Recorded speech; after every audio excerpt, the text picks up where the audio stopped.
Welcome to the Deep Dive.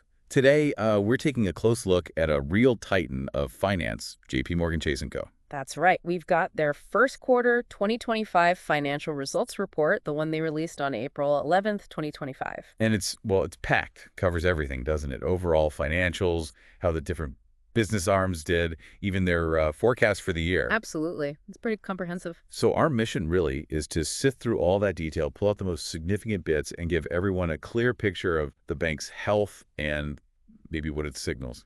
Makes sense. It's a lot to digest otherwise. And just to kick things off with a big number, Yeah. gets their net income for just Q1, $14.6 billion. Yeah, that's definitely a number that makes you sit up and take notice. $14.6 Yeah. billion. So, okay, let's unpack that. What does a profit like that actually mean in context? While breaking it down, that $14.6 billion translates to $5.07 in earnings per share. Pretty hefty. Okay. And they brought in managed revenue. That's basically their total income of $46.0 billion. Huge number. 46 billion. Wow. Now, of course, you have expenses. Those came in at $23.6 billion. That gives them a managed overhead ratio of 51%. 51%. Is that considered good, efficient? Yeah, that's pretty lean, generally speaking. It means for every dollar they bring in, they're spending about 51 cents to run the business. Gotcha. And maybe one of the most watched metrics, return on tangible common equity, or ROTCE, Yeah. that landed at 21%. 21% ROTCE, so really strong return for their shareholders' investment. Exactly. It suggests they're, highly profitable and running things quite efficiently, at least based on this quarter's results. Okay, that 21% is definitely impressive. Let's shift gears slightly to the balance sheet, the foundation, right? What did we see there? Right. The balance sheet is key for stability. So their average loans were $1.3 trillion. That's up about 2% from last year, but actually pretty flat compared to the previous quarter. Okay, so lending growth isn't exactly exploding year over year. Not explosive, no. Modest. On the flip side, average deposits hit $2.4 trillion.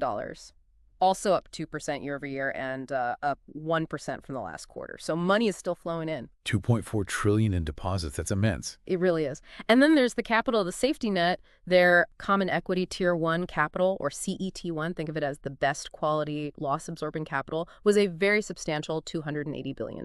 Right, and those CET1 ratios look pretty healthy too.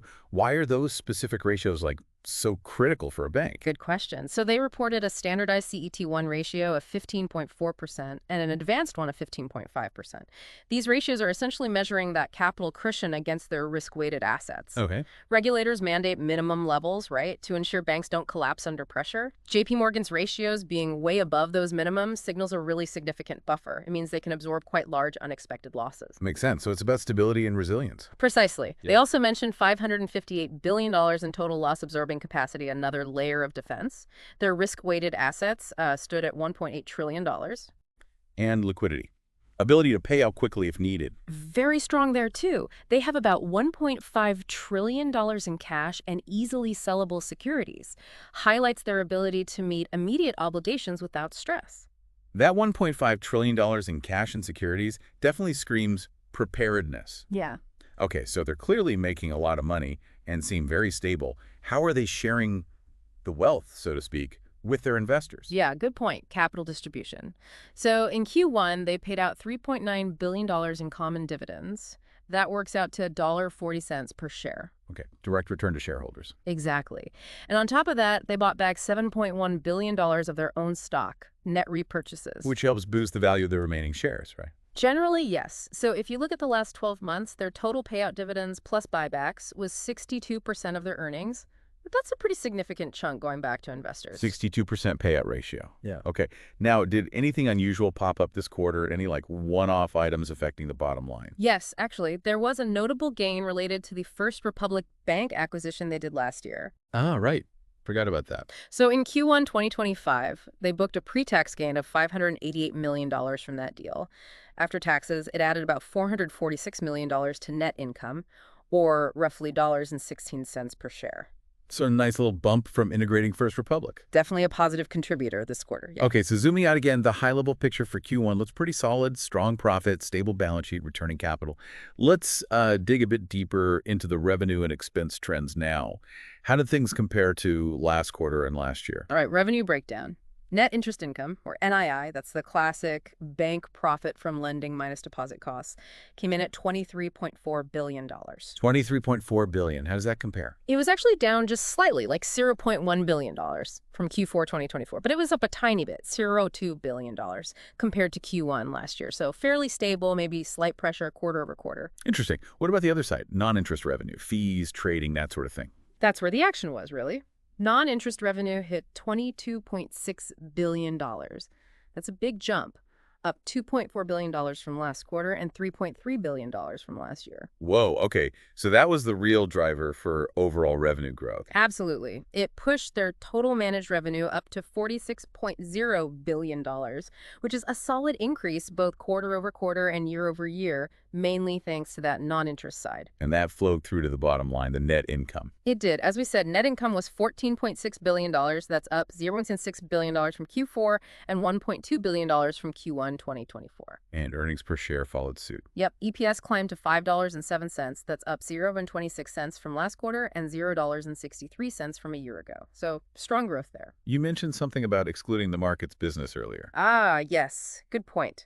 If you strip out their markets division trading and investment banking, their core net interest income was actually down a bit both ways, but their non-interest revenue excluding markets was still up nicely. So markets had a really good quarter then. It seems so. Markets revenue itself was $9.7 billion, showing strong growth. It suggests that, the trading and investment banking side really powered a lot of the upside this quarter. That is interesting. Okay, the non-interest revenue strength is clear. Let's look at the costs. Expenses and, crucially, credit costs. What happened there? Expenses came in at $23.6 billion. That's up $23.8 billion compared to both Q4 and last year's Q1. Any particular reasons cited for the increase? The report mentions things like higher compensation, maybe performance-related, and ongoing investments in technology. Pretty standard stuff for growth. Okay, and credit costs. Money set aside for bad loans. That also went up. Credit costs were $3.3 billion. That's $2.7 billion higher than last quarter and $1.4 billion higher than a year ago. A decent jump year over year. What's inside that number? Well, net charge-offs, the loans they actually wrote off were $2.3 billion. That was slightly down from Q4, interestingly, but still up $0.3 billion from last year. Okay, so actual losses were kind of stable quarter to quarter, but up from last year? Right. But the notable part was the reserve build. They added $1.0 billion to their allowance for potential future losses. $1 billion added to reserve. Yeah, that's a big increase from both the prior quarter and last year. It kind of suggests they might be seeing, or at least anticipating, maybe some weakening in credit quality ahead. A bit of caution. Definitely something to keep an eye on, that reserve build. Yeah. Okay, so putting the revenue and costs together, how did the profitability ratios look? Their return on equity, ROE, was 18%. That's up 1 percentage point from both Q4 and Q1 last year. So improving profitability on that measure. And the ROTCE we talked about. That held steady at 21%, same as both prior periods, still very strong. And their managed overhead ratio improved down to 51%. So they became more efficient, spending less to earn each dollar. Exactly. Down 1% from Q4 and 2% from last year. That's a positive trend on the cost control front. Good. And quickly, the tax rate, anything unusual there? Their reported effective tax rate was 20.5%. They also mentioned a managed rate of 23.4%, which includes some internal adjustments. Nothing too dramatic. All right. Great overview of the firm-wide financials. Now let's dive into the specific business segments. Starting with the one most people interact with. Consumer and Community Banking, CCB. Checking, savings, cards, mortgages. Right, CCB. Net income here was $4.4 billion. Now, that was actually down 8% compared to Q1 last year. Oh, interesting. Profits down in consumer banking. Yeah. But I thought overall profit was up. It was, but CCB faced some headwinds. Their revenue, though, was actually up 4% year over year to $18.3 billion. Okay, so revenue grew, but profit fell. Why? The revenue growth came mainly from higher net interest income in card services, maybe higher balances or rates. But expenses in CCB also jumped 6% year over year, hitting $9.9 billion. Why the higher expenses? They pointed to more spending on marketing, tech upgrades, and higher compensation. Plus, credit costs were higher in this segment. The credit costs. How much? Credit costs for CCB were $2.6 billion. That included $2.2 billion in actual net charge-offs, which were up $275 million from last year. And they built reserves here too, adding $475 million specifically for consumer loans. So higher loan losses and provisioning, plus higher operating cost, ate into the revenue growth. Makes sense. Exactly. It's a bit of a mixed picture for the consumer segment. What specific trends did they highlight within CCB, like mobile banking, card spending? Yeah, some interesting details there. Average loans in CCB were up just 1% year over year, down slightly from Q4. Average deposits were actually down 2% from last year. Deposits down. Yeah, but mobile engagement was strong. Active mobile customers up 8%, and debit and credit card sales volume rose a healthy 7% year over year. People are still spending. Okay. What about wealth management within CCB or home lending? Client investment assets held within CCB were up 7% year over year, though down slightly from Q4. Home lending saw lower loan balances overall, but originations new mortgages were actually up. So still originating new loans hmm and cards and auto. Card loans outstanding grew, but auto loans dipped a bit. And importantly, the net charge-off rate specifically for credit cards climbed to 3.58%. That links back to those higher credit costs we saw for the whole segment. Right, 3.58% charge-off on cards. Okay, that paints a clear picture for CCB. Let's switch to the commercial and investment bank CIB. The big corporate deals, trading floors. CIB had a very strong quarter. Net income was $6.9 billion, up 5% year over year. Nice. And revenue. Revenue really shone, $19.7 billion, up a significant 12% from last year. 12% growth in CIB revenue. Where did that come from? It was pretty broad-based. In their banking and payments division, investment banking fees were a highlight, up 12%. They saw more debt underwriting and M&A advisory work. Payments revenue was also up. Okay, so deal-making picked up a bit. Seems like it, but the real engine was the markets and securities services division. Revenue there surged 21%. 21%. Wow. Wow. Fixed income and equities. Yep, strong performance reported in both fixed income markets and equity markets trading. Security services, which is like custody, also grew. So a really powerful performance from the trading and related businesses. That's impressive. Were expenses also up significantly in CIB? They were. Expenses rose 13% year over year to $9.8 billion. Main drivers were higher compensation, probably linked to that strong revenue, and also higher legal expenses noted in the report. And credit costs in CIB, I assume lower than consumer. Generally, yes. Credit costs were $705 million. That included adding $528 million to reserves for wholesale loans and about $177 million in actual charge-offs. So still building reserves on the corporate side too, but fewer actual write-offs compared to consumer. Correct. Key drivers overall were those IB fees, loan and deposit growth in banking and payments, and their assets under custody hitting a massive $35.7 trillion. Both their big corporate clients and mid-sized commercial banking clients contributed. Okay, CIB looks like a real bright spot. What about asset and wealth management, AWM, managing money for the affluent and institutions? AWM also delivered a really excellent quarter. Net income hit $1.6 billion, which is up an impressive 23% year over year. 23% growth. Strong. Revenue too. Revenue climbed 12% to $5.7 billion. This was mainly driven by higher management fees. Were fees up? More assets or higher fees? Both, really. They had strong inflows of new client money, and higher average market levels boosted the value of the assets they already manage. Plus, more brokerage activity. Makes sense. Market goes up, assets under management go up, fees go up. Pretty much. Expenses in AWM were up 7% to $3.7 billion, mainly due to higher pay for their advisors and distribution fees. And the total assets they're managing? Huge numbers.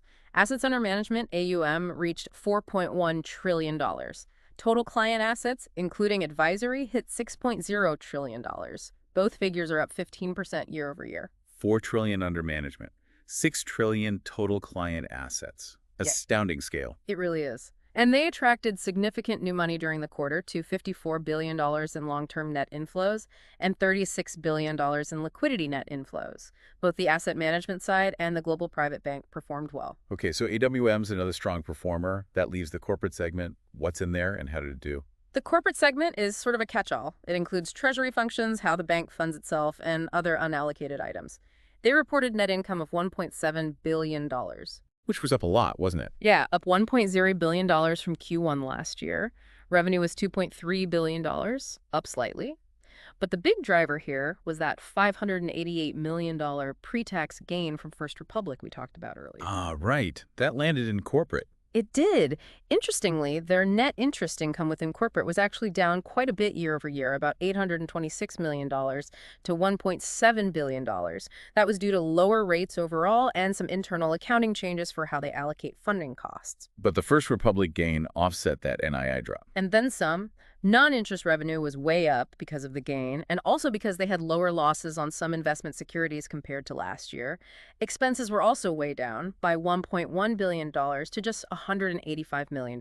Why such a big expense drop? Mainly because last year they had a big accrual for a special FDIC assessment, and they released some of that this quarter, so a bit of an accounting benefit there. Okay, so corporate's big profit jump was heavily influenced by that First Republic gain and the FDIC item. Definitely. Those were major factors in that segment's results. Got it.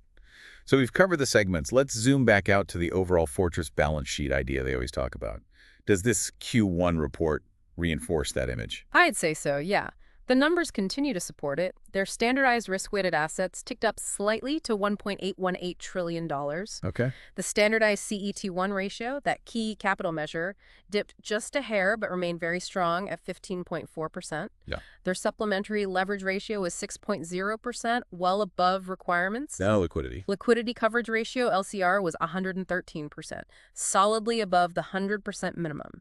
They reported having $292 billion in excess high-quality liquid assets. Excess liquidity, okay. And total HQLA plus other unencumbered marketable securities reached that massive $1.516 trillion figure we mentioned earlier. Very liquid. And the tangible book value, the sort of core equity value per share. That increased to up to $100.36 per share. So yeah, all the key metrics point towards continued financial strength and stability the fortresses holds. What kinds of things actually move that CET1 ratio up or down in a quarter? Well, the biggest positive is usually net income profits add directly to capital. Right. The main negatives are capital distributions, paying dividends, and buying back stock reduces capital.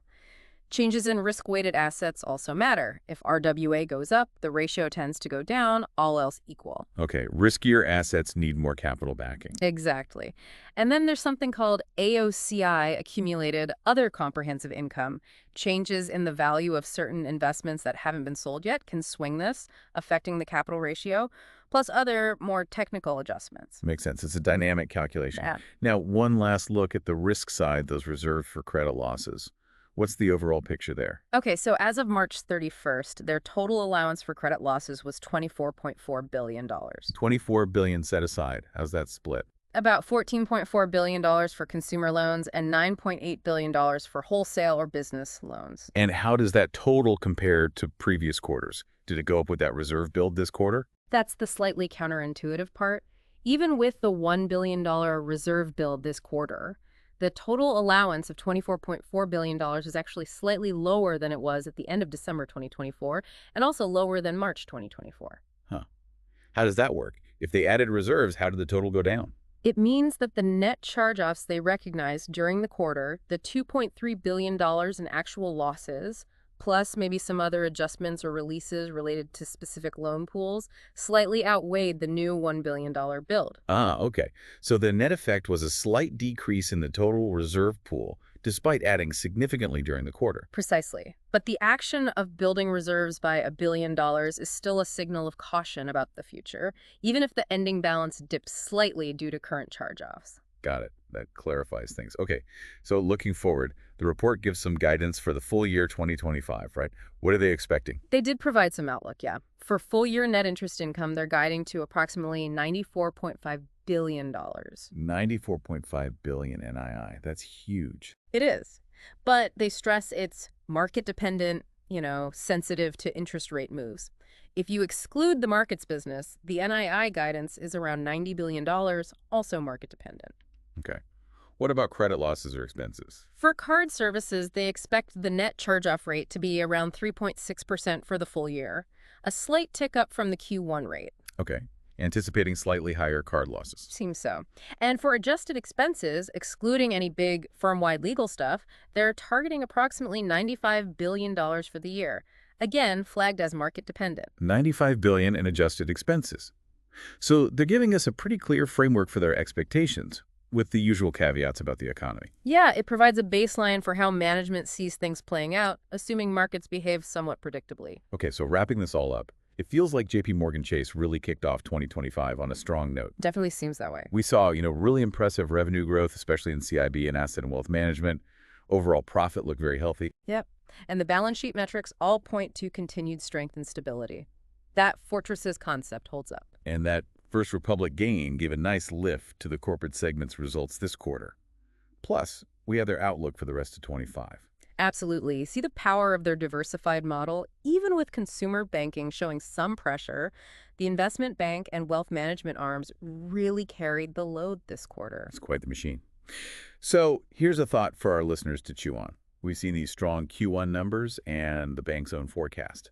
But how might bigger economic shifts, things like inflation sticking around, rate changes, maybe geopolitical uncertainty, how might those things impact a giant like JPMorgan Chase going forward? That's the multi-trillion-dollar question, isn't it? What are the hidden risks or maybe unseen opportunities for a bank this interconnected with the global economy? Exactly. It's about connecting these specific results to the wider world. What headwinds might pop up, what tailwinds could give them an extra boost. Yeah, thinking beyond just the quarterly print, it's crucial context. Definitely. So if this deep dive sparked your interest, we really do encourage you to check out the full earnings report from JPMorgan Chase. You can compare segments, look at longer-term trends, see how they stack up against competitors. For sure. Building your own informed view is always the best takeaway. Couldn't agree more. Thanks for joining us for this deep dive.